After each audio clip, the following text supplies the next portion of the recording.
In a heart-wrenching tragedy that shook a peaceful Ukrainian city, the piercing wail of sirens shattered the morning air as a Russian missile struck a vibrant theater in Chernihiv.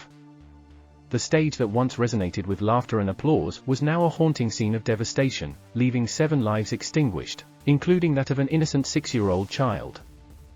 Amidst the twisted metal and shattered glass, a community's heartache echoed far beyond the city's borders, casting a somber shadow over the very essence of humanity itself.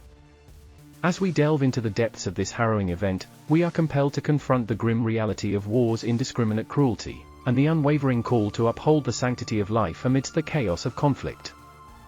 Welcome to Slant News. If you want to support, you can subscribe to our channel. 7 individuals, including a young child of 6 years, lost their lives in the aftermath of a Russian missile striking a theater situated in the northern Ukrainian city of Chernihiv, as confirmed by officials.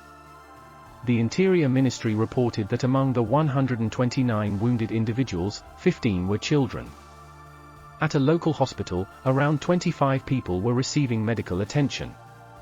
Those affected by this tragedy included individuals who had been commemorating an Orthodox Christian holiday at a church, according to the ministry's statement. Notably, the strike also inflicted damage upon a university building and the main square. This act was swiftly condemned by the UN as heinous. Located approximately 50 kilometers, 31 miles, from the Belarus border, Chernihiv had previously faced a Russian siege during the onset of the invasion. The city's prominent theater was directly targeted in this incident. The force of the explosion dislodged tiles from neighboring structures, with one building catching fire at a distance of 100 meters. Curiously, the theater was hosting a gathering of drone manufacturers, as revealed by the acting mayor of Chernihiv. Alexander Lomarko conveyed that the intent behind the missile launch appeared to be focused on a military event taking place within the drama theater building.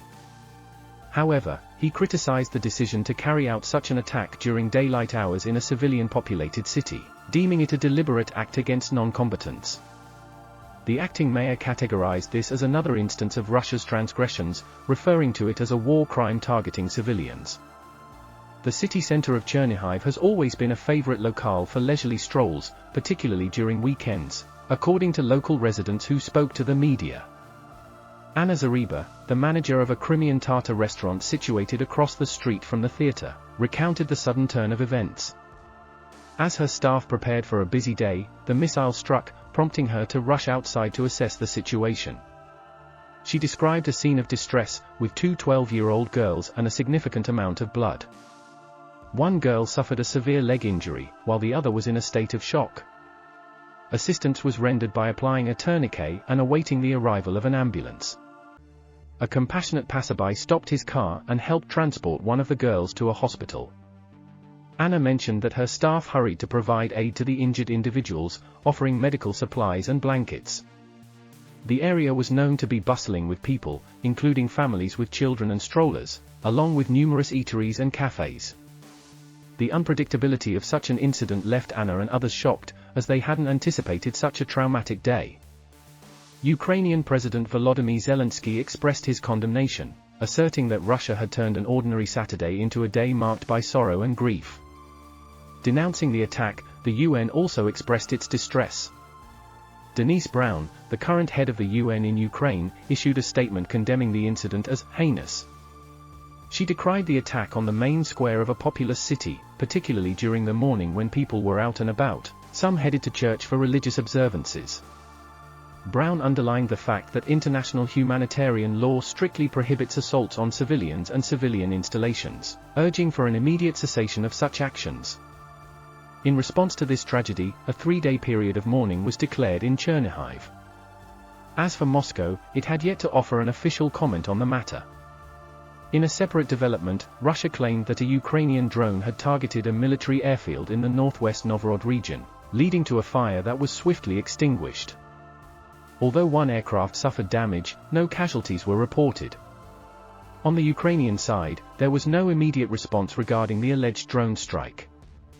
Meanwhile, Kiev's Air Force reported that it had successfully intercepted and taken down 15 out of 17 Iranian-made Shahd drones, launched by Moscow during an overnight offensive.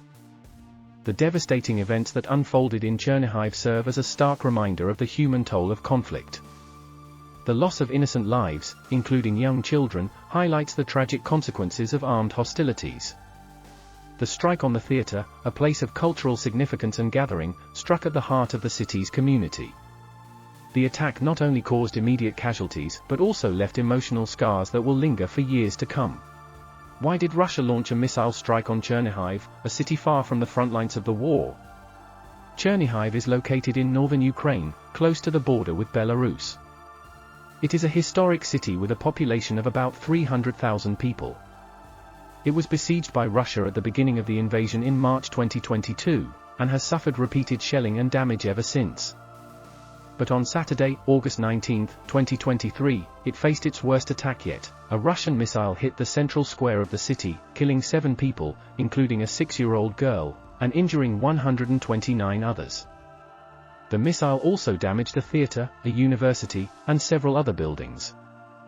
The attack shocked and outraged the international community, which condemned it as a war crime and a violation of international humanitarian law. The UN said it was heinous to target civilians in a large city, especially on a religious holiday. The US, the UK, and other allies of Ukraine vowed to increase their support and sanctions against Russia. But what was Russia's motive for this attack? What did it hope to achieve by striking Chernihiv? According to some analysts, Russia's attack on Chernihiv was part of its broader strategy to undermine Ukraine's sovereignty and identity, and to force it back into its sphere of influence. Russia's president, Vladimir Putin, has long claimed that Ukraine is not a real nation, but an artificial creation of foreign powers. He has also argued that Ukrainians are essentially the same as Russians, sharing a common history, culture, religion, and language. Putin's view reflects a worldview that emphasizes the organic unity of the Russian Empire and its people, especially its Slavic, Orthodox core. He sees Ukraine as part of Russia's historical destiny and legacy, and resents its move towards the West and NATO. He also fears that losing Ukraine would weaken Russia's security and prestige in the region and the world. By attacking Chernihiv, Russia may have wanted to send several messages to Ukraine and its allies. First, it may have wanted to show that it can strike anywhere in Ukraine, regardless of distance or defense. Second, it may have wanted to sow fear and panic among the Ukrainian population, and to erode their morale and confidence in their government and military. Third, it may have wanted to provoke a strong reaction from Ukraine or NATO, hoping to escalate the conflict and justify further aggression. However, Russia's attack on Chernihiv may also backfire. It may strengthen the resolve and solidarity of the Ukrainian people, who have shown remarkable resilience and courage in the face of adversity. It may also increase the pressure and support from the international community for Ukraine's sovereignty and territorial integrity. And it may expose Russia's isolation and desperation in pursuing a war that has no clear end or purpose. The conflict between Ukraine and Russia is not only about territory or geopolitics.